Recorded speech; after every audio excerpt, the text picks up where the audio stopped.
प्रणाम। मैं आपका अपना विशु राय हाजिर हूँ विशु वारदात तक की एक बेहद ही खौफनाक कहानी के साथ। साथियों, कहानी की शुरुआत करें उससे पहले जितने भी हमारे साथी चैनल पर नए आए हैं, जुड़िए विशु वारदात तक के इस छोटे से परिवार से। चैनल को सब्सक्राइब करिए, अपना प्यार दीजिए, अपना सपोर्ट दीजिए। साथियों, एक लड़की 22 साल की लड़की एक दिन खेतों में काम करने के लिए जाती है और शाम काम करके घर लौटती है तो वह कुछ खेतों में ऐसा देखा था जिसकी उसने कल्पना भी नहीं की थी। जब वह घर लौटती है और अपने माँ के पास जाती है तो बेहद डरी रहती है। जब उसकी माँ पूछती है कि बेटा, आखिर तुम्हारे साथ ऐसा क्या हुआ है कि तुम बेहद डरी हुई हो, आखिर तुम गुमसुम क्यों हो? तो लड़की बताती है कि माँ, मैंने आज बगल वाले चाचा को, यानी कि एक व्यक्ति जिसका कुछ साल पहले अवैध संबंधों में कत्ल हो गया था, उसको उसने खेतों में देखा है और वह व्यक्ति उसे परेशान कर रहा था।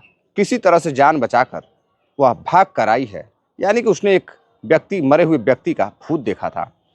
अब माँ बेहद परेशान होती है। परेशान होने के बाद अपनी बेटी को घर से बाहर नहीं जाने के लिए कहती है। लेकिन कुछ दिन बाद फिर लड़की कमरे में आवाज़ आ रही थी लड़की के कमरे से। तो जब उसकी माँ उसके कमरे में जाती है तो कमरा जैसे ही खटखटाती है तो लड़की शांत हो जाती है और फिर लड़की जब कमरा खोलती है तो अचेत अवस्था में रहती है। माँ पूछती है कि तुम्हारे कमरे में कोई था क्या? तो बेटी बताती है कि नहीं माँ, मुझे फिर उसी अंकल ने सपने में आकर मेरे साथ गलत हरकतें करने की कोशिश की और अचानक से आपने दरवाज़ा खटखटाया, तब जाकर मेरी नींद खुली। अब माँ बेहद परेशान हो जाती है। परेशान होने के बाद एक झाड़ फूँक करने वाले व्यक्ति के पास जाती है। दरअसल साथियों, उसके बाद एक ऐसी कहानी, एक ऐसी घटना घटती है जिसको सुनकर सभी लोग हैरान रह जाते। दरअसल साथियों, मैं बात कर रहा हूँ गुजरात के गांधीनगर की। गांधीनगर में एक क्षेत्र लगता है चिलौड़ा। चिलौड़ा के ही गांव की रहने वाली दो सहेलियां प्रियंका और अंजू दोनों साथ में ही पढ़ाई किया करती थी। और जो प्रियंका रहती है, उसके परिवार में उसका भाई, जो कि गांधीनगर में ही एक दुकान चलाता है, उसके पिता भी और बेटा, यानी कि पिता और पुत्र दोनों दुकान की देख रेख करते और घर पर माँ और बेटी दोनों अकेले ही रहते। बेटी स्कूल जाया करती थी। अब इधर समय बीतता गया। एक दिन लड़की खेत में काम करने के लिए जाती है और जब काम करके घर लौटती है तो अपनी माँ को बताती है कि माँ, उसने खेतों में आज बगल वाले अंकल को देखा है। दरअसल साथियों, कुछ साल पहले एक व्यक्ति की अवैध संबंधों में पीट पीट कर हत्या कर दी गई थी। उसमें कई लोगों को जेल भी होती है। अब वह व्यक्ति उसे परेशान कर रहा था। दोनों के घरों में आपसी रंजिश भी थी। अब माँ परेशान होती है और सोचती है कि एक मरा हुआ व्यक्ति भूत बनकर उसकी बेटी को डरा रहा है। अब वह बेहद परेशान होती है और परेशान होने के बाद अपनी बेटी को घर से बाहर न जाने की नसीहत देती है। अब प्रियंका घर से बाहर जाना बंद कर देती है। तभी एक व्यक्ति उसके घर आता है, उसका पड़ोसी। तो उसे यह सारी हरकत बताती है। तो बताता है कि पास में ही एक झाड़ फूँक करने वाला व्यक्ति है, चंद्रप्रकाश। चंद्रप्रकाश बेहद ही तेज तर्रार आदमी है, सिद्धि लिया हुआ व्यक्ति है। वह इसे सही कर देगा और वह जो आत्मा उसकी भटक रही है उसको भी शांति देगा। अब उसकी माँ अपनी बेटी को लेकर उस व्यक्ति चंद्रप्रकाश के पास जाती है, झाड़ फूँक करने वाले व्यक्ति के पास जाती है। वहाँ जाती है तो वह सारी बात बताती है। अब चंद्रप्रकाश बताता है कि वह, उसकी शरीर मर चुकी है लेकिन उसकी आत्मा भटक रही है और कहीं ना कहीं इसमें, उसकी मौत में इस लड़की का भी कारण है। अब जब चंद्रप्रकाश पूछता है कि आखिर उस व्यक्ति से आपका क्या रिश्ता है, तो उसकी माँ बताती है कि कुछ साल पहले उसके और उस व्यक्ति से, मरने वाले जो व्यक्ति रहता है उसका नाम सुकुमार रहता है, सुकुमार भाई के साथ उसका प्रेम संबंध था। एक दिन उसकी लड़की आपत्तिजनक स्थिति में दोनों को देख लेती है तो उसके भाई से जाकर बताती है। और जब उसका भाई कमरे में जाता है अपनी माँ के साथ, उसके प्रेमी सुकुमार को देखता है तो उसकी मार मार कर हत्या कर देता है। हत्या करने के बाद अब कुछ दिनों के लिए, कुछ साल के लिए वह जेल में जाता है। जेल से आने के बाद अब वह दुकान वगैरह देखने लगता है। यह वही व्यक्ति है। अब जो चंद्रप्रकाश रहता है, झाड़ फूँक करने वाला व्यक्ति, यानी कि एक बाबा, अब वह कहता है कि ठीक है, मैं कुछ ताबीज़ देता हूँ, यह आप खुद पहन लीजिए और अपनी बेटी प्रियंका को भी पहना दीजिए। लेकिन कुछ दिनों बाद फिर से लड़की के कमरे से आवाज़ आ रही थी। फिर माँ जाती है तो देखती है कि कमरे में कोई नहीं है। अब परेशान होने के बाद लड़की बताती है कि आज फिर वह दिखाई दे रहे थे। अब फिर से उसकी माँ उसी बाबा के पास जाती है तो बाबा कुछ बभूत देता है खाने के लिए। अब उसकी जो बेटी रहती है प्रियंका, वो बराबर गुमसुम रहती थी, वह परेशान सा रहती थी। एक दिन उसके पेट में दर्द होता है और दर्द ज़्यादा तेज़ होता है तो प्रियंका की माँ को लगता है कि बेटी की तबीयत ज़्यादा खराब हो गई है, शायद उस आत्मा ने फिर से परेशान किया है। अब वो झाड़ फूक वाले बाबा के पास जाती है, चंद्रप्रकाश के पास, तो वह कुछ दवा देता है, कुछ भभूत देता है और कुछ चीज़ें देता है जिसको वो खिलाती है। लेकिन फिर उल्टियाँ लगातार होती हैं तो वह परेशान होकर डॉक्टर के पास जाती है। और जब डॉक्टर के पास जाती है तो पता चलता है कि उसकी बेटी 3 महीने की प्रेग्नेंट है। और जैसे यह बात डॉक्टर उसे बताता है, एक माँ हैरान रह जाती है। अब वो अपनी बेटी को घर ले जाकर पूछती है कि यह सब कैसे हुआ, क्या तुम किसी से मोहब्बत करती हो? तो लड़की बताती है, ऐसा कुछ नहीं है माँ, मैं उस दिन खेत में गई थी तो मेरे साथ उसी भूत ने, उसी सुकुमार के भूत ने, आत्मा ने मेरे साथ संबंध बनाया और सपने में आकर वो मेरे साथ संबंध बनाया करता है और मैं बेहद परेशान हो चुकी हूँ। शायद उसी ने प्रेग्नेंट किया होगा। अब माँ उसकी पढ़ी लिखी नहीं रहती है, अब उसे लगता है कि शायद सही कह रही है। अब यह सारी बात वह बाबा के पास पहुँचती है, चंद्रप्रकाश के पास, उसे जाकर बताती है। वह पहले हंसता है और कहता है कि कोई बात नहीं, डरने की कोई दिक्कत नहीं है, मैं कुछ दवाइयाँ देता हूँ जिससे इसका बच्चा खत्म हो जाएगा। वो कुछ गर्भपात की दवाइयाँ देता है, कुछ चीज़ें देता है, जड़ी बूटियाँ देता है जिससे उसका गर्भपात तो खत्म हो जाता है। लेकिन फिर भी बेटी गुमसुम सी रहती है। अब वह बताता है कि उसे अक्सर हर हफ्ते आकर यहाँ पर कुछ झाड़ फूक, कुछ पूजा पाठ कराना होगा। अब माँ कभी जब फ्री रहती तो अपनी बेटी को साथ लेके जाती, लेकिन एक दिन जब वह घर पर फ्री नहीं रहती है, कुछ लोग आए रहते हैं, तो अपनी बेटी को कहती है कि तुम आज अपनी सहेली के साथ चली जाओ। उसकी बहुत ही खास सहेली रहती है अंजू। वो अंजू को लेकर उस बाबा के पास जाती है। और जब अंजू को लेकर उस बाबा के पास जाती है तो अंजू बेहद खूबसूरत रहती है।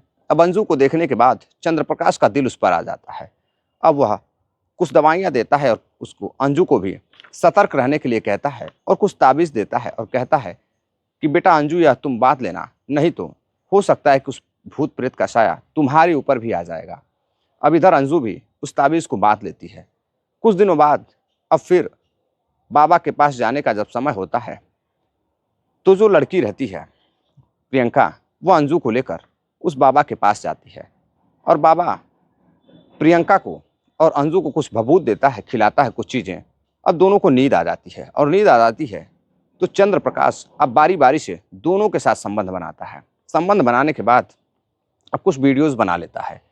अब जैसे ही उनकी आंखें खुलती है तो अपने आप को असहज महसूस करती हैं।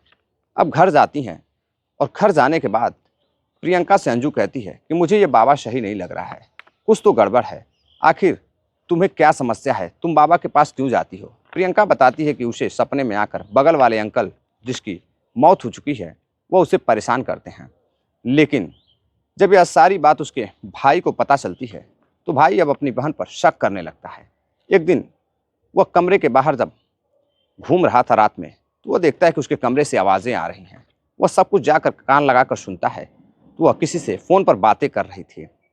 अब जैसे ही बहन सुबह किसी काम से घर में काम करने लगती है, वैसे उसका फ़ोन चेक करता है तो उसमें कुछ अश्लील फ़ोटोज़, वीडियोज़ और गांव के ही एक लड़के का नंबर मिलता है जिसे वह जानता था। दरअसल वह लड़का कोई और नहीं बल्कि सोम भाई रहता है, उसी का पड़ोसी। अब उसे शक होने लगता है कि कहीं ना कहीं इन सारी चीज़ों के पीछे कहीं इसके प्रेमी सोम भाई का हाथ तो नहीं। तभी करीब धीरे धीरे 2 से 3 महीने बीत जाते हैं। अब वह निगाहें बनाए रखता है अपनी बहन प्रियंका पर और सोम भाई पर। लेकिन कुछ दिनों के बाद जो लड़की रहती है अंजू, वह भी प्रेग्नेंट हो जाती है। अब उसे पता चलता है कि वह प्रेग्नेंट है। वह मार्केट से किट लेकर आती है अपना, जब चेक करती है तो उसे पता चलता है कि वह प्रेग्नेंट है। अब यह बात वो अपने घर वालों को बताती है कि वह बाबा के पास, चंद्रप्रकाश के पास अपनी सहेली के साथ जाती थी और इसी दौरान उसे शक है कि उस बाबा ने उसके साथ कुछ गलत हरकत की है। अब घर वाले परेशान होते हैं। परेशान होकर यह सारी बात प्रियंका के घर वालों से बताते हैं कि उनकी भी बेटी प्रेग्नेंट है। अब दोनों मिलकर जब बाबा के पास जाते हैं तो बाबा बताता है कि यह वही आत्मा है, वही सुकुमार की आत्मा है जो दोनों को परेशान कर रही है और उन्हीं दो आत्मा की वजह से, उसी आत्मा की वजह से इन दोनों के साथ ऐसा हुआ है। अब दोनों परिवार बेहद परेशान थे, किसी से कुछ कह नहीं सकते थे, किसी को कुछ बता नहीं सकते थे। लेकिन जो अंजू की माँ थी वह बेहद पढ़ी लिखी थी, उसे बाबा पर शक होने लगता है। वह अपनी बेटी को बाबा के पास जाने से मना कर देती है और अपनी बेटी को डॉक्टर के पास लेकर जाती है, उसका इलाज कराने लगती है। लेकिन इधर जो उसका भाई रहता है, एक दिन दुकान पर जाता है और अपनी माँ को रिश्तेदार के घर छोड़ देता है और घर पर अकेली प्रियंका थी। प्रियंका से कहता है कि देखो, आज रात आने में देर हो जाएगी। सुबह करीब 10 बजे निकलता है और जब दोपहर होती है तो वह फ़ौरन अपनी माँ को छोड़कर घर के अंदर आ जाता है। जब घर के अंदर आता है, दरवाज़ा खटखटाता है तो घर के अंदर उसकी बहन आकर दरवाज़ा खोलती है। दरवाज़ा खोलते जब वो अपने भाई को देखती है तो वह शन्न रह जाती है। उसका भाई पूछता है कि तुम अंदर क्या कर रही थी? काफ़ी देर से मैं दरवाज़ा खटखटा रहा हूँ, तुम दरवाज़ा क्यों नहीं खोल रही थी? अब उसके भाई को शक होता है तो उसके बहन के कमरे में जाता है और कमरे में जाता है तो देखता है कि उस कमरे में एक लड़का छुपा हुआ है जो कि सोम भाई रहता है। अब जब सोम भाई को पकड़ता है तो सोम भाई की पिटाई करता है और सोम भाई उसके भाई से डरने लगता है और सारी हकीकत बताता है। दरअसल साथियों, उस खेत में जब लड़की जाती थी तो उसका एक उसी गांव का प्रेमी प्रियंका का सोम भाई रहता है।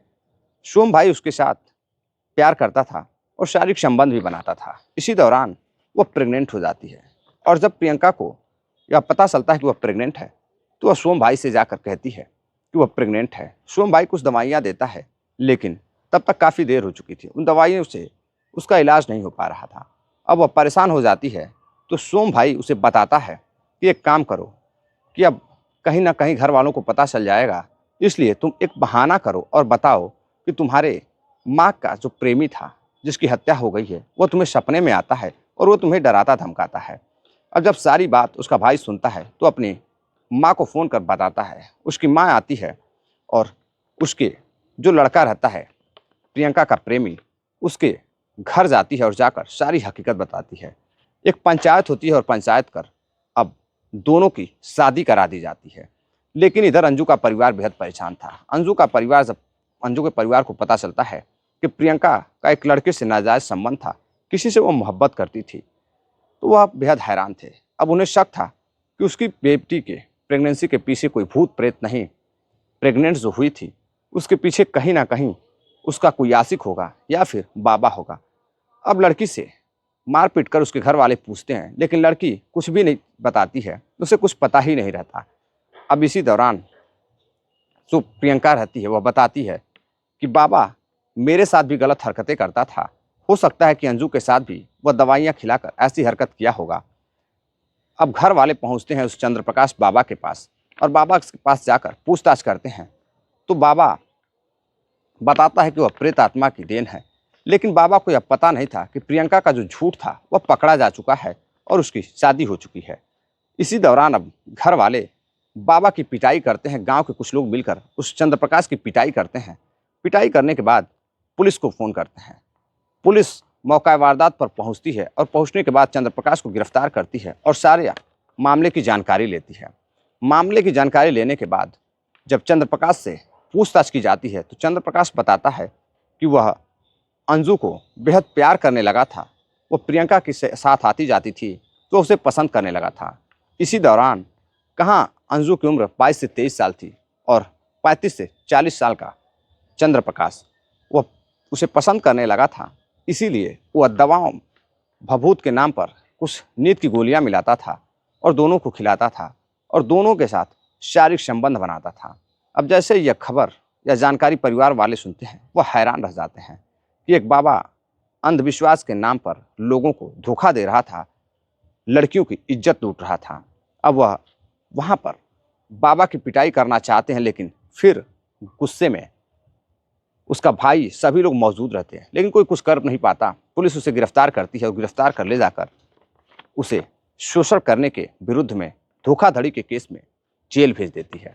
अब यह जानकारी, यह घटना जब लोगों तक पहुंचती है न्यूज़ मीडिया के माध्यम से, अंधविश्वास के नाम पर एक बाबा ने किस तरह से 2 लड़कियों का शोषण करता था और एक लड़की जो प्रेमी के प्रेम जाल में फंसकर, अपने आशिक के प्रेम जाल में फंसकर प्रेग्नेंट होकर झूठा नाटक कर रही थी, दिखावा कर रही थी कि उसे भूत आकर परेशान करता है, आत्माएं परेशान करती हैं, सारा पोल खुल जाता है। तो लोग बेहद हैरान थे कि हमारे समाज में ऐसे ऐसे भी दरिंदे पड़े हुए हैं जो अंधविश्वास के नाम पर लोग उनके पास पहुंचते हैं और वह उनके साथ धोखाधड़ी करते हैं। धोखाधड़ी करने के बाद कई बार औरतों के साथ गलत हरकतें भी करते हैं। तो साथियों, इस घटनाक्रम को सुनाने का उद्देश्य आपको जागरूक करना है, किसी को हैरान करना या परेशान करना नहीं है। चलते चलते कुछ साथियों ने कमेंट किया है जिनका नाम है उमेश सिंह सिसोदिया हैं, यह उत्तर प्रदेश आजमगढ़ के रहने वाले हैं। प्रांशु प्रताप सिंह है, उत्तर प्रदेश लखनऊ के रहने वाले हैं। फैजल खान भाई हैं जो कि रोज़ाना कमेंट करते हैं, रोज़ाना हमारी कहानी को सुनते हैं, यह अजमेर के रहने वाले हैं। शाहिल खान हैं, उत्तर प्रदेश बनारस के रहने वाले हैं। सोहन लाल शेटिया जी हैं, ब्यावर राजस्थान के रहने वाले हैं। डॉक्टर गुलाब चंद हैं, प्रयागराज के रहने वाले हैं। तो साथियों, आप सभी को कहानी कैसी लगी, इस घटना से आपने क्या सीखा, कमेंट कर ज़रूर बताइएगा। अपना राय दीजिएगा, अपना आशीर्वाद दीजिएगा, प्यार दीजिएगा। और यह कहानी एक मैगजीन से ली गई है जो कि बेहद ही सत्य घटना है। तो साथियों, आप सभी अपना ख्याल रखिएगा, ऐसे बाबाओं से दूर रहिएगा, अपना प्यार दीजिएगा, सपोर्ट दीजिएगा, कहानी को ज़्यादा से ज़्यादा शेयर करिएगा। मिलते हैं एक और नई कहानी के साथ, तब तक के लिए नमस्कार, जय हिंद।